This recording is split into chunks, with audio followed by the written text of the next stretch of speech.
Shri Jinto John. Cockroach Janata പാർട്ടിയുടെ നേതൃത്വത്തിൽ രാജ്യത്തെ യുവാക്കൾ ആരംഭിച്ച സമരമാണ്. ഇന്നിപ്പോൾ പ്രതിപക്ഷ നേതാവ് രാഹുൽ ഗാന്ധി വാർത്താ സമ്മേളനം നടത്തി 152 ചോദ്യപേപ്പറുകൾ ചോർന്നതിനെ കുറിച്ച് വിശദീകരിക്കുകയും മറ്റുമൊക്കെ ചെയ്തു. ഈ സമരം രാഷ്ട്രീയമായി കോൺഗ്രസ് ടേക്ക് ഓവർ ചെയ്യുകയാണോ? അഭിലാഷ്, ഇത് സമരം കോൺഗ്രസ് രാഷ്ട്രീയമായിട്ട് ടേക്ക് ഓവർ ചെയ്യുന്നതിൻ്റെ ഒരു കാര്യമല്ല. അങ്ങനെ ചെയ്യുന്നുമില്ല. കാരണം ഈ സമരം ഈ രാജ്യത്തെ സാധാരണക്കാരായിട്ടുള്ള കുട്ടികളുടെ ഭാവിയുമായി ബന്ധപ്പെട്ട വിഷയമാണ്.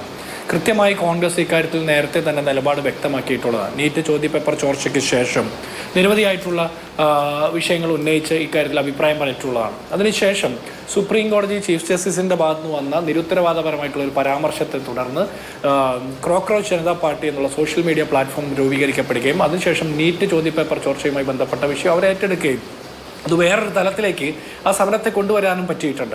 ആ സമരം ഒരു ഘട്ടം കഴിയുമ്പോൾ ഈ രാജ്യത്തെ പ്രതിപക്ഷ രാഷ്ട്രീയ കക്ഷികളുടെ കൂടി പരസ്യ പിന്തുണയോടുകൂടി തന്നെ മുന്നോട്ട് പോകണമെന്ന് വിലയിരുത്തിക്കൊണ്ടാണ് ഇന്ത്യ മുന്നണിയിലെ ഘടകകക്ഷികളായിട്ടുള്ള ഓരോ പാർട്ടിയും ഓരോ ദിവസവും രംഗത്ത് വന്നുകൊണ്ടിരിക്കുന്നത്. ഇത് കൃത്യമായിട്ട് ഇതിനു മുമ്പ് ആദ്യമേ തന്നെ കോൺഗ്രസ് പാർട്ടി ഈ സമരവുമായി രംഗത്ത് വന്നിരുന്നു, ഇതിനെ പിന്തുണച്ചിരുന്നെങ്കിൽ കോക്രോച്ച് ജനതാ പാർട്ടി കോൺഗ്രസ് പാർട്ടിയുടെ ഒരു പൊളിറ്റിക്കൽ പ്രോജക്റ്റ് ആണെന്നുള്ള ഇത്രയും കാലം ഇവർ ഓരോ സമരത്തെയും തുരങ്കം വയ്ക്കാൻ വേണ്ടി പറഞ്ഞുകൊണ്ടിരുന്ന അതിന് സമാനമായ ആരോപണം നിലനിൽക്കുമായിരുന്നു. ഇപ്പോൾ അങ്ങനെ പറയാൻ പറ്റില്ല. കോക്രോച്ച് ജനതാ പാർട്ടി കൃത്യമായി അവരുടെ രാഷ്ട്രീയം വെച്ചുകൊണ്ട് അവർ സമരം തുടങ്ങി. സോനം വാങ്ചുക്കിൻ്റെ നിരാഹാര സമരം നടന്നു. അതിനുശേഷം ആ സമരത്തെയൊക്കെ കേന്ദ്ര സർക്കാർ എങ്ങനെയാണ് അടിച്ചമർത്തിയതെന്ന് ഈ രാജ്യം കണ്ടു.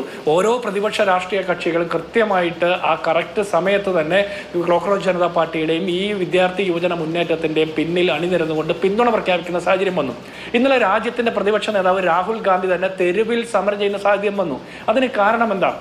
2 ദിവസമായി പാർലമെന്റ് സമ്മേളനം നടന്നിട്ടും ഈ വിഷയം ഉന്നയിച്ച് ഈ കാര്യത്തിൽ ഉത്തരം പറയാൻ രാജ്യത്തിന്റെ പ്രധാനമന്ത്രിയും വിദ്യാഭ്യാസ മന്ത്രിയും ഒക്കെ ഉത്തരം പറയണമെന്നല്ല, അതിനു മുമ്പ് ഈ പ്രശ്നത്തിൽ ചോദ്യങ്ങൾ ഉന്നയിക്കാനുള്ള അവകാശം തരണമെന്ന് ആവശ്യപ്പെട്ടിട്ട് പോലും സ്പീക്കർ ഉൾപ്പെടെയുള്ള ആളുകൾ, ഉപരാഷ്ട്രപതി ഉൾപ്പെടെയുള്ള ആളുകൾ രാജ്യസഭയിൽ നിന്നും ലോക്സഭയിൽ നിന്നും ഒളിച്ചോടുന്ന സാഹചര്യം വന്നപ്പോഴാണ് രാഹുൽ ഗാന്ധിയുടെ നേതൃത്വത്തിൽ, പ്രതിപക്ഷ നേതാവിന്റെ നേതൃത്വത്തിൽ പ്രധാനമന്ത്രിയുടെ വീട്ടുപടിക്കൽ പോയി സമരം ചെയ്യേണ്ടി വന്നത്.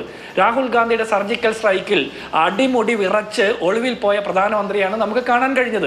ആ ഘട്ടത്തോടു കൂടി കൃത്യമായിട്ട് ഇത് മറ്റൊരു തരത്തിൽ പറഞ്ഞാൽ കർഷക സമരത്തിന് ശേഷം ഈ രാജ്യത്തെ മുഴുവൻ മനുഷ്യരെയും നേരിട്ട് ബാധിക്കുന്ന രീതിയിൽ, അവർക്ക് ഓരോരുത്തർക്കും നേരിട്ട് ഫീൽ ചെയ്യുന്ന രീതിയിലായിട്ട് ഒരു പ്രതിപക്ഷ സമരമായിട്ട് ഇതിന് വളരാൻ സാധിച്ചു എന്നാണ് നമ്മൾ വിചാരിക്കുന്നത്.